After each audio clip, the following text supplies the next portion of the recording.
artificial intelligence and your brain. Entrepreneur Elon Musk, the inventor behind Tesla cars and SpaceX, is investing in technology that he says will prevent cyborgs from leading humanity. Now, Musk announced his Neuralinks project on Twitter. It got a lot of attention too. There are hopes that his technology could combat eating disorders, maybe depression, and possibly the effects of Parkinson's disease, although, of course, any such operations on human brains have significant risks. Musk set out on his plan to defeat artificial intelligence with his Fire Against Fire plan, donating something like $10 million to the cause in 2015. With us now, the director of the Birkbeck Institute and contemporary philosopher, Slavoj Zizek. Mr. Zizek, welcome to RT International. Really appreciate you coming on. Artificial intelligence can help us. I'm sure it can. We've seen many examples in medicine and in space technology that people would all agree have helped us. But I talked to a couple of people about this the other day, and I said more people have seen The Terminator and The Matrix than read New Scientist, so the fear is there. Are the fears justified with this new technology, do you think? I think that this new technology, and I'm not talking just generally about artificial intelligence, but specifically about what Elon Musk is proposing to do, to directly link our brains with computer, with digital space. Now, I think this is a very ambiguous and potentially dangerous operation. The problems are not just economic, empirical, psychological, like we will be when our brains are directly wired to a computer. It's not only that we humans become almost like God, all-powerful. I think about something, computer reads this, moves an object, I became like God. My thoughts can change reality. But it goes also the other way around. My thoughts themselves could be controlled. So there is a big psychological, economic, political question. Who will control this? Because are we aware that if this will become a reality, this direct link between our brain and digital space, direct link, then in a way we will no longer be humans. Because to be human means to have this minimal sense of separation between me in my mind and reality out there. Who knows what happens when this distance falls? But also, this kind of echoes some of the fears that Elon Musk has been talking about over the past couple of years. And interestingly, one of the things that he said is that really we're already on that path of melding with technology, that we're already becoming part of the machines. Just take a quick listen to what he said. To some degree, we are already a cyborg. You think of like the digital tools that you have, your phone, your computer, the applications that you have, like the fact that, as I was mentioning earlier, you can ask a question and instantly get an answer from Google or from other things. So when someone with a far-reaching technological mind like his is talking about that, and I can look around the office here and people are wearing smartwatches, they're carrying smartphones, we're already tied into that technology, aren't we? Yeah, but still some kind of, at least in our experience, some kind of minimal gap remains. I still, at least maybe it's an illusion, I still perceive myself as if I am in my thoughts, and there is reality out there. I'm not directly immersed into external reality. Are we even aware once this immersion will become simply a fact? Because it's not just me interacting with the screen.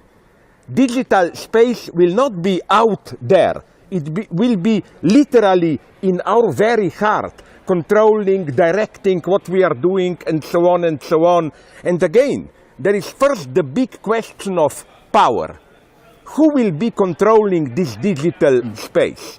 It's a mega political question. Here I don't believe in those dreamers like Ray Kurzweil who think we will become part of some collective brain singularity and so on and so on. No, the only question for me is, and we don't have a good answer, how will this affect our self-experience? Will we still experience ourselves as free being, or will we be regulated by digital machinery? Now comes the crucial point, without even being aware that we are regulated.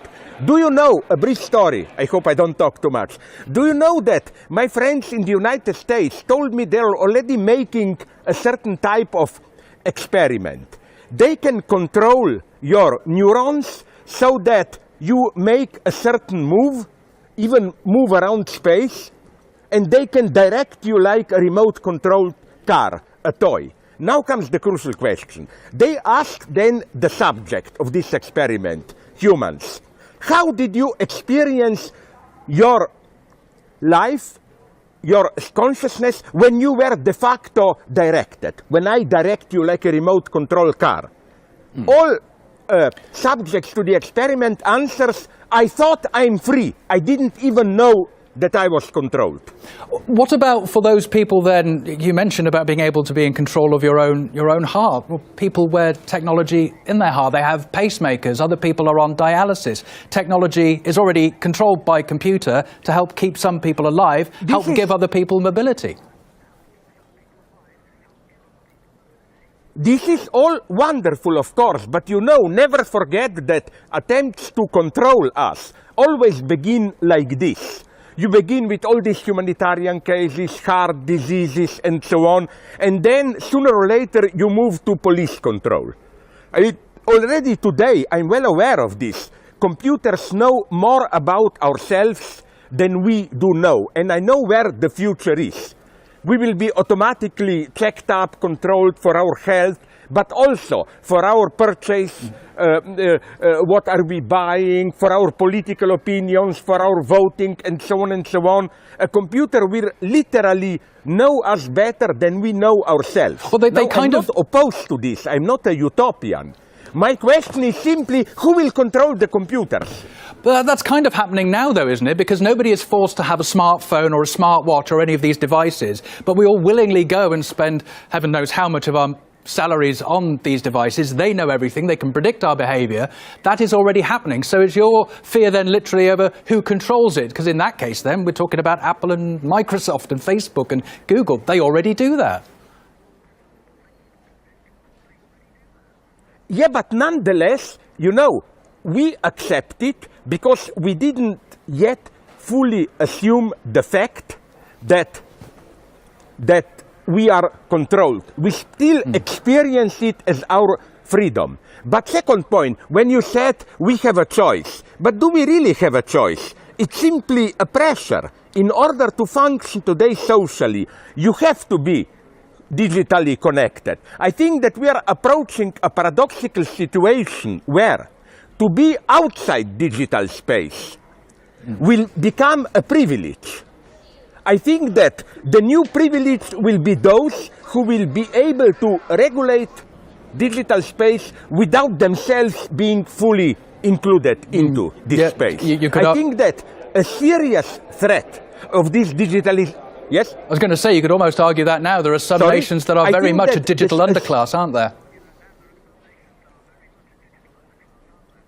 Yeah, but even they are more and more, even if they know, even third world nations, they are already controlled. But what interests me is that, are we aware that in this way a new class division will appear, much stronger than the old class division envisaged by Marxist theory? A division between those who are just controlled and those who can regulate these modes of digital control, these modes themselves. That will be the new class division. So is it just down to literally biologically new classes?